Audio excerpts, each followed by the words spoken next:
ဘုရားတရားသံဃာယရဏမောဘမှာပေါင်းပြီးဒိဋ္ဌာပုဂ္ဂိုလ်အားထားခြင်းငါပြန်ပြီးဒီသာမတိယသာမတိယရောငါရောအမှန်ပေါ်လိုက်တာအနိတရေကိုသာဤပါလေလို့ရအောင်မေရာအောင်မေရာကိုကြီးလက်ချလို့ဒီလာလို့တရားအရောမူသောရေပိရကံသာသနာပရိယသုံးမူသောပိဋကတော်တို့ကိုအရိယရိထောင်းမှပြမှစောင်းကြောင်းရသော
အိမ်အောင်ရှင်ပြည်တအောင်ဒီကြနော်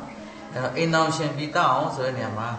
ဟလာဟိုအိမ်အောင်ရှင်ဆိုတာအသက်ကြီးတယ်ငယ်တယ်မဟုတ်ဘူးငယ်ငယ်နဲ့အိမ်အောင်ပြုရင်လည်းအိမ်အောင်ရှင်ဖြစ်တာပဲအသက်ကြီးမှအိမ်အောင်ပြုရင်လည်းအိမ်အောင်ရှင်ဟုတ်လားအဲ့တော့ငါတို့တော့အသက်ငယ်သေးလို့ငါတို့တော့အသက်ကြီးလို့ဆိုတာစိတ်ထဲမှာမထားဘဲနဲ့ငါအိမ်အောင်ရှင်ဖြစ်ပြီပဲ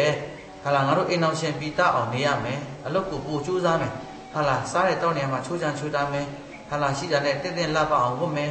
ဟလာသွားတာလာတာဆင်ញင်မယ်ပြောတာဆိုတာဆင်ញင်မယ်လူကြီးပြည်သားအောင်နေကြမယ်အလုပ်ကိုစူးစမ်းလုပ်မယ်ဆိုတဲ့စိတ်ဓာတ်လေးတွေထားပြီးတော့မှယာသက်ပါရွေးမိကြဟာလားချက်ချက်ခင်နဲ့ပေါင်းတင်းသွားနိုင်အောင်ကြိုးစားကြမယ်အဲ့တော့တမိသားစုနဲ့တမိသားစုနဲ့ဟာလားလက်ထပ်ပေါင်းတင်းကြတာဖြစ်တဲ့အတွက်တယောက်နဲ့တယောက်သဘောထားချင်းမတိုက်ဆိုင်တာလေးတွေများရှိခဲ့လို့ရှင်လဲလက်ဖက်မိဘများလူကြီးမိဘများရဲ့မျက်နှာထောက်ရှုပြီးတော့မှဟာလားဒီခံကြရမယ်ကြီးတာကိုငယ်အောင်လုပ်ရမယ်ငယ်တာကိုပျောက်သွားအောင်လုပ်ရမယ်ဒီရှင်ကသားလေးတယောက်ရဟုတ်တယ်နော်ဒါရှင်က